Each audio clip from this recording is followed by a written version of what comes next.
வணக்கம். 208 points plus Nifty features நேற்று 208 points ப்ளஸில் இருந்துச்சு. ஸ்பாட் வந்து 172 பாயிண்ட்ஸ் ப்ளஸில் இருந்துச்சு. Bank Nifty 355 points and spot வந்து 375 பாயிண்ட்ஸ். இன்ட்ராடே ஸ்விங்கு ஞாபகம் வச்சுங்க, இந்த ஸ்விங்கு சின்னதாக இருக்கும். 130 தான் இதை பொறுத்த வரைக்கும், நிஃப்டியை பொறுத்த வரைக்கும். ஆனால் அது வந்து ஒரு கேப் அப்போட ஓப்பன் ஆச்சு. Close to about 120 points gap அப்போட ஓப்பன் ஆச்சு. ஸோ அதையும் சேர்த்துக்கணும். So close to about 230 240 points intraday ஸ்விங்குன்னு வச்சுக்கலாம், ஒரு ஸ்விங்குன்னு வச்சுக்கலாம். ஓவராலாக முந்தா நேற்று க்ளோஸ் ஆனதுக்கும் நேத்தோட ஹைக்கும். அதே மாதிரி பேங்க் நிஃப்டியை பொறுத்த வரைக்கும் 515 பாயிண்ட்ஸ் இன்ட்ராடே ஸ்விங். நிஃப்டியை பொறுத்த வரைக்கும் 106 இதுதான் வந்து ப்ரீமியமில் இருக்குது. அது கரண்ட் மந்த் ப்ரீமியம். அடுத்த ப்ரீமியம் வந்து இன்னொரு 150 பாயிண்ட் எக்ஸ்ட்ரா ஆட் பண்ணிங்க. பேங்க் நிஃப்டியை பொறுத்த வரைக்கும் 120 பாயிண்ட்ஸ் ப்ரீமியமில் இருக்குது இந்த மாதத்துது. நெக்ஸ்ட் மந்த் அதாவது ஏப்ரல் மந்த்துக்கான கான்ட்ராக்ட் வந்து close to about 450 points, right? எக்ஸாக்டாக நான் சொல்ல அரௌண்ட் 450 பாயிண்ட்ஸ் வந்து ப்ரீமியமில் இருக்குது. ஸோ மார்க்கெட் பயங்கர புல்லிஷாக இருக்குது. இன்னைக்கு தான் லாஸ்ட் ட்ரேடிங். இதை விட்டா நம்ம வந்து டியூஸ்டே தான், 3 நாள் வந்து லீவ். இன்னைக்கு வந்து மோர் ஆர்லெஸ் மார்க்கெட் வந்து கொஞ்சம் ரெஸ்ட்லெஸ்ஸாக இருக்கும். பட் வொலட்டாலிட்டி கம்மியாக இருக்கிறதுக்கான சான்சஸ் இருக்குது. நினச்சி பாருங்களேன், ஆல்மோஸ்ட் 7.5% வந்து வொலட்டாலிட்டி குறைஞ்சிருக்கு. 12.5 இழுத்து பொத்திட்டு படுத்து தூங்குது வொலட்டாலிட்டி. நீ என்ன பண்ணுடான்னு சொல்லிட்டு படுத்துட்டு இருக்கு. வெயிட் பண்ணி பார்க்க வேண்டியது ஏப்ரல் மாசத்துல வொலட்டாலிட்டி இருக்குமான்றது. கட்டாயம் மே ஜூன்ல வந்து வொலட்டாலிட்டி இருக்கிறதுக்கான அதிகபட்சம் வாய்ப்பு வந்து, பட் டெஃபினட்டா ஏப்ரல் வந்து ஒரு டைரக்ஷன் இல்லாத இருக்கு. ஆஸ் ஆஃப் நவ், மறுபடியும் நான் சொல்றேன், ஆஸ் ஆஃப் நவ் வந்து மார்க்கெட் செம்ம புல்லிஷா இருக்கு. ஒன்று. ரெண்டாவது, பின்னாடி மனசுக்கு பின்னாடி எல்லாரும் கேட்குற ஒரே கேள்வி, மார்க்கெட் பயங்கரமா ஏறிடுச்சு, இங்க இருந்து கீழே உளுந்தே ஆகணும்ன்ற லெவல் மைண்ட் செட்ல தான் எல்லாம் இருக்கிறாங்க. அண்ட் எல்லாருமே எதிர்பார்த்துட்டு இருக்கு கரெக்ஷன். எப்பயுமே ஒன்னே ஒன்னே ஆச்சுங்களேன், மார்க்கெட்ல நீங்க என்ன எதிர்பார்க்குறீங்களோ அது சத்தியமா நடக்காது. பேஸா 100ல் 95 பேர் காசு விட்டாதான் 5 பேர் வந்து சம்பாதிக்கிறாங்க. இதை வந்து F&O பொறுத்த வரைக்கும், இன்வெஸ்டர்ஸை பொறுத்த வரைக்கும் பொறுமை யாருக்கு இருக்கோ அவங்க வந்து சம்பாதிக்கலாம். பொறுமை இல்லாதவங்கள்ட்ட வந்து கேஷை வாங்கி பொறுமையா இருக்கிறவங்கள்ட்ட ஹேண்ட் ஓவர் பண்ணுவாங்க. இதுக்குன்றது நீங்க ஜேபி அசோசியேட்ஸ் மாதிரி ஒரு ஸ்டாக்கை வாங்கி போட்டு படுத்து தூங்கிடுனா வேலைக்காகாது. You have to do your proactive.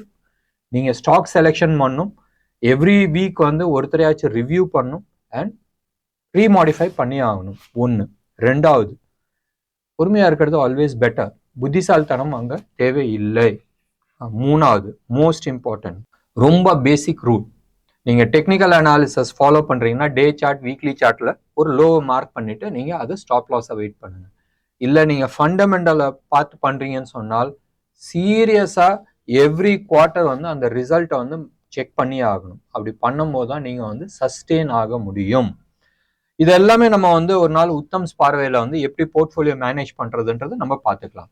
நேத்து மார்க்கெட்ல அட்வான்ஸ் டிக்ளைன் F&O ஸ்டாக்ஸ்ல நீங்க எடுத்துக்கிட்டீங்கன்னு சொன்னால் 178 அண்ட் வெறும் 10 தான் டிக்ளைன். நிறைய பேர் கேட்கலாம், நான் வந்து இன்வெஸ்டர், எனக்கு F&O தேவையில்லைன்றதுதான் கரெக்ட். ஆனா இந்த 190 ஸ்டாக் வந்து அவங்க தான் வந்து மார்க்கெட்டை வந்து டிசைட் பண்றாங்க. மேஜர் ஸ்டாக்னு வச்சுங்களேன். மேஜர் ஸ்டாக் எந்த சைடு போகுதுன்னு தெரிஞ்சிச்சுனால் நம்மளோட போர்ட்ஃபோலியோ எப்படி இருக்குன்றது நீங்க தெரிஞ்சுக்கலாம். இதை பத்தி எல்லாமே டீட்டெயில்டா ஒரு ரிவ்யூ நம்ம வந்து பண்ணலாம். நேற்று வந்து எடுத்துக்கிட்டீங்கன்னா நிறைய stocks, Hindalco, Hind Copper, PFC, Polycab, Jindal, PL, இதெல்லாம் சொல்லிட்டே போகலாம். ஆல்மோஸ்ட் வந்து ஒரு 100 ஸ்டாக்னு வச்சுங்களேன், எல்லாம் ஷார்ட் கவரிங்ல தான் மேலே தூக்கிச்சு. லாங் பில்டப்ல முத்தூட் ஃபின், அதுக்கப்புறமா REC, GMR infra, national aluminium, BHEL, இதெல்லாம் வந்து லாங் பில்டப்ல காட்டிட்டு இருக்கு. பட் லாங் பில்டப்கான இது வந்து based on current open interest. 2 மாசத்துக்கான ஓப்பன் இன்ட்ரெஸ்ட் பிளான் பண்ணி பண்ணல. அதுக்கு தனியா ஒரு டெக்னாலஜி நம்ம ஏதாச்சும் பண்ணலாமே. ஸோ மார்க்கெட்ல எய்தர் லாங் பில்டப் இருந்துச்சு, இல்லாட்டினா ஷார்ட் கவரிங். இதுதான் தான் நேற்று மார்க்கெட் செம்ம பாசிட்டிவா போயிட்டு இருந்துச்சு. செக்டர் வைஸ் ஆல்மோஸ்ட் எல்லா செக்டருமே நல்லா போயிட்டு இருந்துச்சு. மேஜரா நேற்று மார்க்கெட் லீடர் நீங்க எடுத்தீங்கன்னு சொன்னா மெட்டல் செக்டர் தான் மார்க்கெட் லீடரா இருந்துச்சு. ஞாபகம் வச்சுக்க வேண்டியது, நேற்றும் யூஎஸ் மார்க்கெட் செம்ம பாசிட்டிவா க்ளோஸ் ஆச்சு. Tau Jones close about 300 points. எக்ஸாக்டா சொல்ல போனால் 270 பாயிண்ட்ஸ் வந்து பிளஸ்ல க்ளோஸ் ஆயிருக்கு. நாஸ்டாக் 0.25% வந்து பிளஸ்ல க்ளோஸ் ஆயிருக்கு.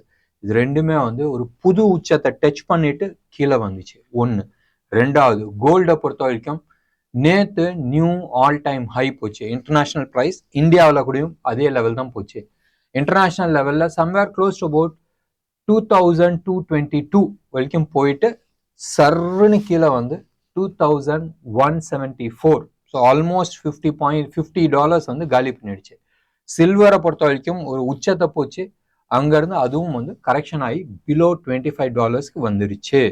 ஸோ ஒரு பக்காவா இந்த லெவல்ல இருந்து இப்படி போய் இப்படி வந்து கீழே க்ளோஸ் ஆயிருக்குன்னு சொன்னால் டாப்பிங் டெயில் ஒரு நல்ல ஒரு பீக்குக்கு போயிட்டு அந்த இடத்துல வந்து வீக்லி சார்ட்ல ஒரு டாப்பிங் டெயில் கொடுக்குதுன்னு சொன்னால் டெக்னிக்கல் அனாலிசிஸ் தெரிஞ்சவங்க அத்தனை பேர்த்துக்கும் தெரியும், பக்கா ரிவர்சலாக இருக்கும்.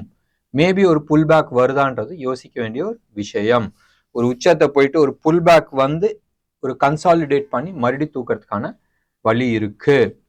இந்தியாவை பொறுத்த வரைக்கும் ரைட், இந்தியாவை பொறுத்த வரைக்கும் நம்ம வரி பண்ண வேண்டிய ஒரே ஒரு விஷயம் என்னன்னு சொன்னால் ருப்பி வீக் ஆகிட்டே வந்துட்டு இருக்கு. ஞாபகம் வச்சு பாருங்க, ஒரு 10 நாளைக்கு முன்னாடி வந்து 82.65 ஒரு லோவர் க்ளோஸ் டச் பண்ணிட்டு 82.75 வந்து க்ளோஸ் ஆச்சு அன்னைக்கு. இன்னைக்கு நம்ம 83.25 நம்ம பேசுறோம். 83.25ன்றது பயங்கர ரிஸ்க் ஜோன். நியூ ஹையை உடைக்குமான்றது கேட்க வேண்டிய ஒரு விஷயம். இப்படி கீழே வந்து மறுபடியும் மேலே போகுதுனால் ப்ரீவியஸ் ஹையை உடைச்சிச்சுன்னு சொன்னால் 85 பக்கமா போய் நிக்கிறதுக்கான வாய்ப்புகள் இருக்கு. ஞாபகம் வச்சு பாருங்க, இன்டர்நேஷனல் மார்க்கெட்ல டாலர் மேல ஒரு ப்ரெஷர் இருக்கு. டாலர் இண்டெக்ஸ் நேற்று வந்து ஸ்ட்ராங் ஆயிருக்கு. 103.85க்கு வந்து போய் க்ளோஸ் ஆயிருக்கு. ஸோ இது எல்லாமே மனசுல ஞாபகம் வச்சுங்க. பொசிஷன் கேரி பண்ணணும்னு சொன்னால் யோசிச்சு கேரி பண்ணுங்க. ஏன்னு சொன்னால் எஸ்பெஷலி நீங்க வந்து ஆப்ஷன் பை பண்ணும் போது நீங்க கேரி பண்றீங்கன்னு சொன்னால் இன்னைக்கே வொலட்டாலிட்டி கம்மியா இருக்கும். ஸோ உங்களுக்கு வந்து ஜாஸ்தி ஏறுறதுக்கான வாய்ப்புகள் கிடையாது. ஒன்று ப்ளஸ் 3 நாள் லீவு, டைம் டிகேலே காலி. ஸோ இது மனசில் வச்சுட்டு நீங்கள் ஆப்ஷன் பை பண்ணணும்னு நினச்சால் பை பண்ணலாம். மார்க்கெட் ஓவராலாக வந்து டல்லாக இருக்கிறதுக்கான வாய்ப்பு தான் இருக்குது. இன்னைக்கு GIFT Nifty more or less ஃப்ளாட்டிஷாக ஓப்பன் ஆகிருக்கு. என்ன நேர்களே, உங்களுக்கு இந்த ப்ரோக்ராம் பிடிச்சிருந்துச்சுன்னா லைக் பண்ணுங்கள், ஷேர் பண்ணுங்கள். டெஃபினட்டாக உங்களோட கமெண்ட் பாக்ஸில் கொடுங்க. நன்றி, வணக்கம்.